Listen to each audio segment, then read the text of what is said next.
Praise the Lord. अजीजों, कई बार हमें अपने जीवन के हर दिन में ये स्वीकार करने की जरूरत होती है कि मुझे परमेश्वर की आशीष प्राप्त है और परमेश्वर मुझे अन्य मनुष्य से कृपा दिलाते हैं।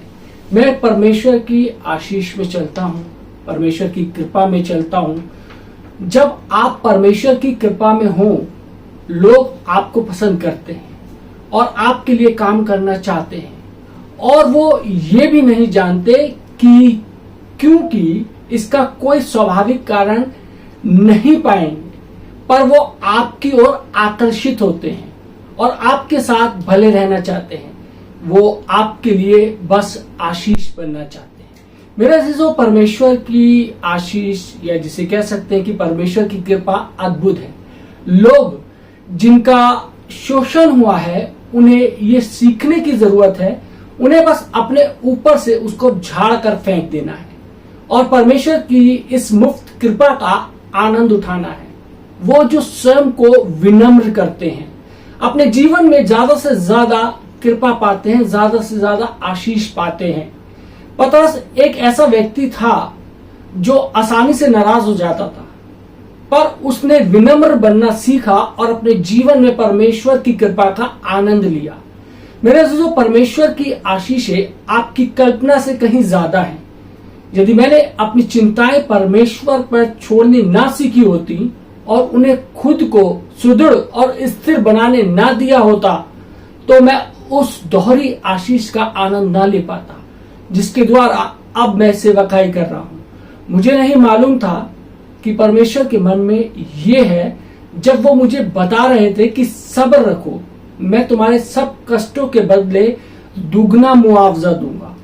शैतान जिसके द्वारा तुम्हारा बुरा चाहता है, वही मैं तुम्हारी भलाई में बदल दूंगा, ताकि तुम इस स्थिति में हो जब बहुत से लोग मदद कर सके। मेरे अजीजों, हर एक के लिए परमेश्वर का यही संदेश है, सीधा और सच्चा और सरल संदेश। हमें तैयारी के समय को सहना होगा, पर हम निश्चित हो जाए और जाने कि परमेश्वर क्या कहता है।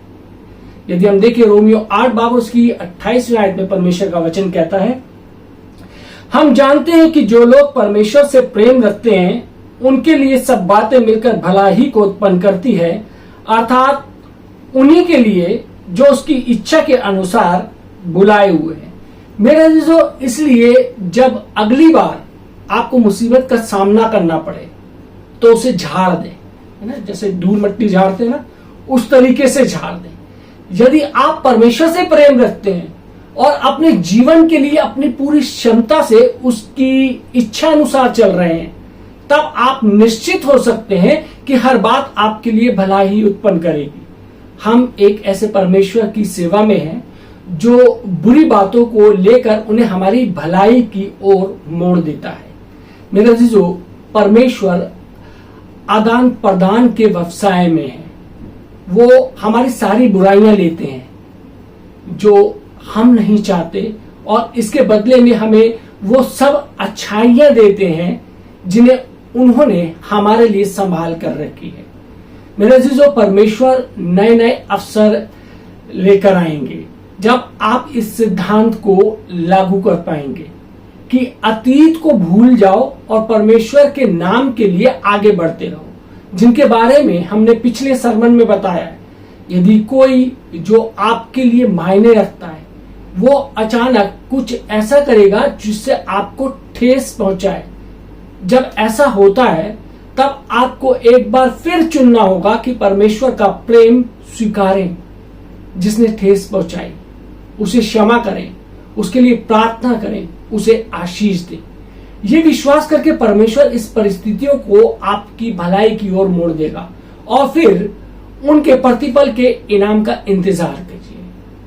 अपने विश्वास को बढ़ाने के लिए उस ऊंचे इनाम की ओर आगे बढ़ें जिससे भावनात्मक पीड़ा से मुक्ति मिलती है।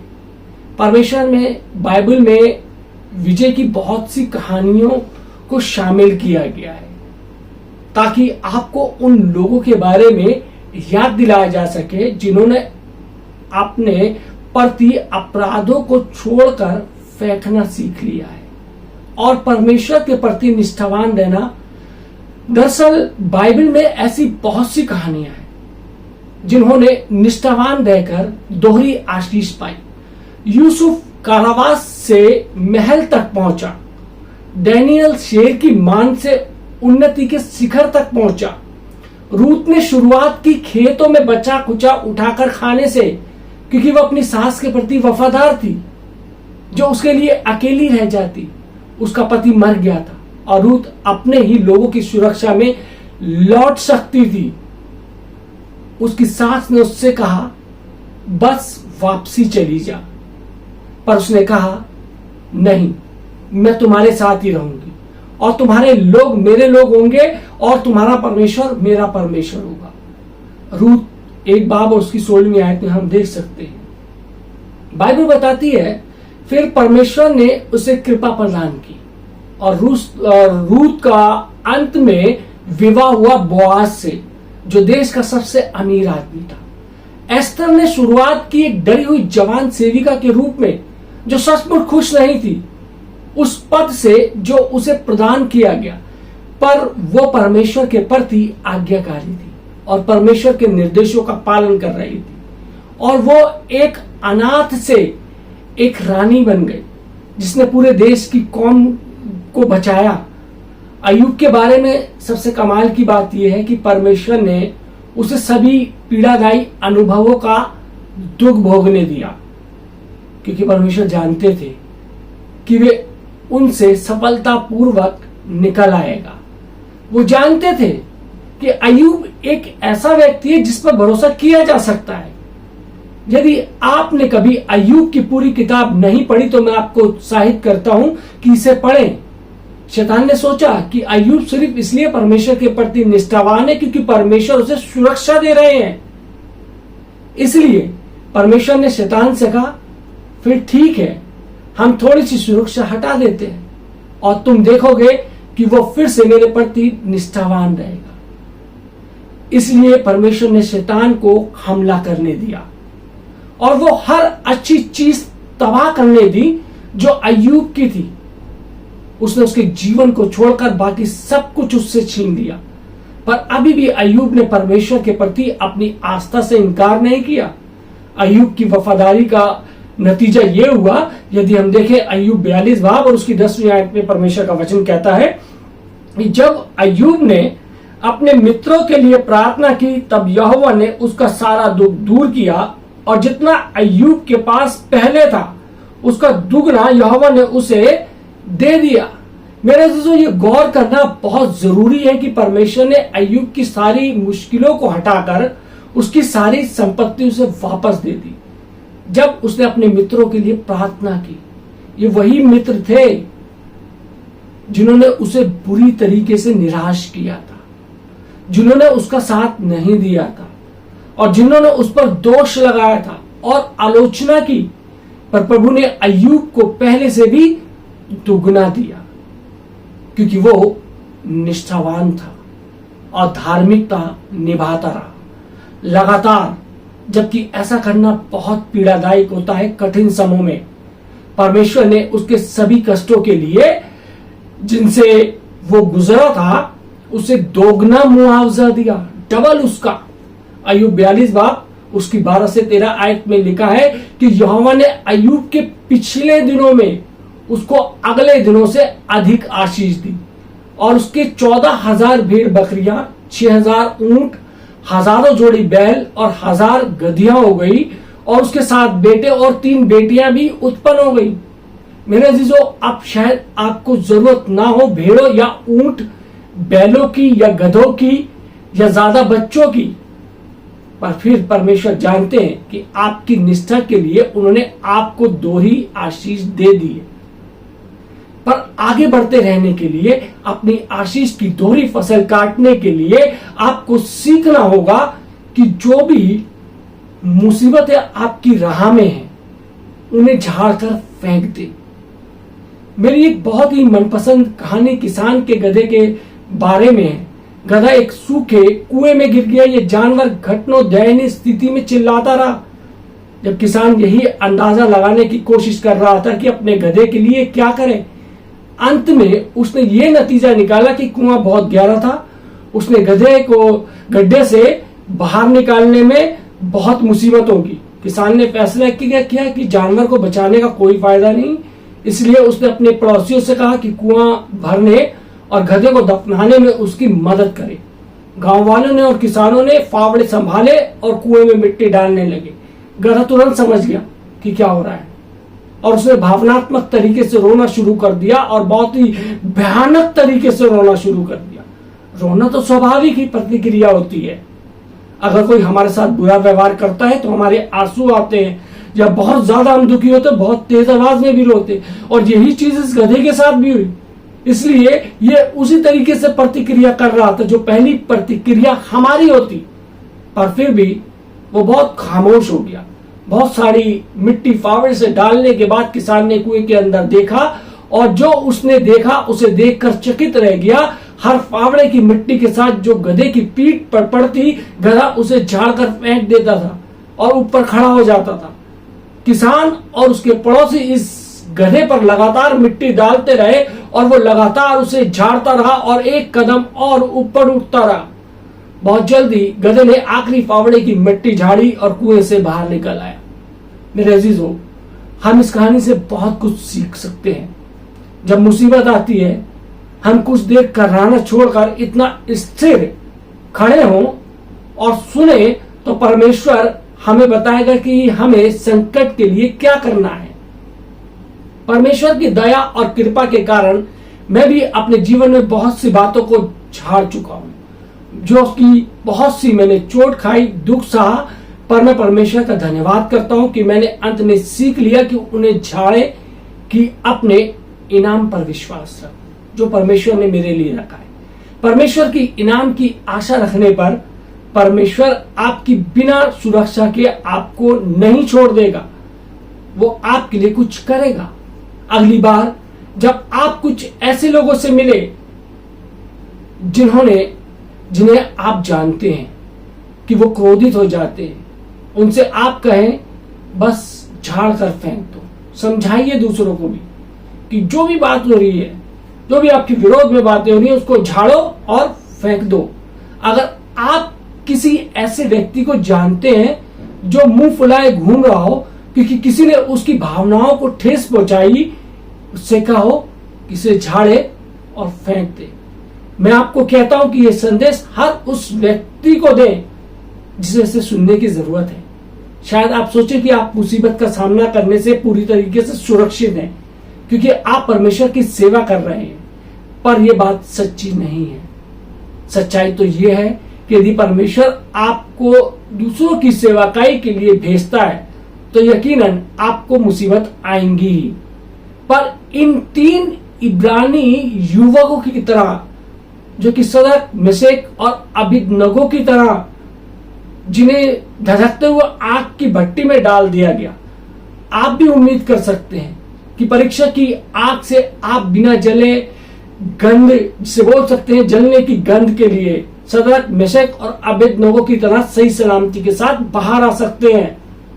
उनके कपड़ों में कोई बदबू नहीं आ रही थी, जलने की भी कोई स्मेल नहीं थी। यीशु ने अपने शिष्यों को दुष्ट आत्माओं के ऊपर अधिकार दिया जो उन पर मुसीबत लाने का यत्न करते थे। उन्होंने अपने शिष्यों को यह भी बताया कि क्या करें कि जिन लोगों को वो शिक्षा दे रहे हैं वो उन्हें अस्वीकार कर देंगे, वो तुम्हारा स्वागत नहीं करेंगे, तुम्हारा अतिथि सत्कार नहीं करेंगे, वो तुम्हें अस्वीकार कर देंगे। और वो 12 को अपने पास बुलाकर उन्हें 2-2 करके भेजने लगा अलग अलग शहरों में, और उन्होंने दुष्ट आत्माओं पर उनको अधिकार दिया और उसने उन्हें आज्ञा दी कि मार्ग के लिए लाठी को छोड़कर कुछ ना लो, ना तो रोटी, ना झोला, ना पटुके में पैसे, परंतु जूतियां पहनो और 2-2 कुर्ते ना पहनो। और उनसे कहा यदि कहीं तुम किसी के घर में उतरो तो जब तक वहां से विदा ना हो तब तक उसी में ठहरे रहो। जिस स्थान में लोग तुम्हें ग्रहण ना करें और तुम्हारी ना सुने, वहां से चलते ही अपने तलवों की धूल झाड़ डालो कि उन पर गवाही हो। सचमुच मैं तुमसे कहता हूं कि सदोम और अमोरा के लिए भी न्याय के दिन से ज्यादा दयनीय स्थिति होगी बजाय उस शहर के ऐसे लोगों पे जो तुम्हारा निरादर करते हैं। मेरे अजीजों, यीशु हम सबको दिखा रहे थे कि वो सब कुछ उपलब्ध कराएंगे जो उनकी सेवाकाई के लिए जरूरी है। उनके शिष्यों को अतिरिक्त कपड़ों और पैसों की जरूरत नहीं, उन्हें उस मुसीबत पर अधिकार दिया गया है जो उनके विरुद्ध आ सकती थी, और यदि कोई उन्हें अस्वीकार करता है तो उन्हें बस उसे झाड़ कर फेंकना था।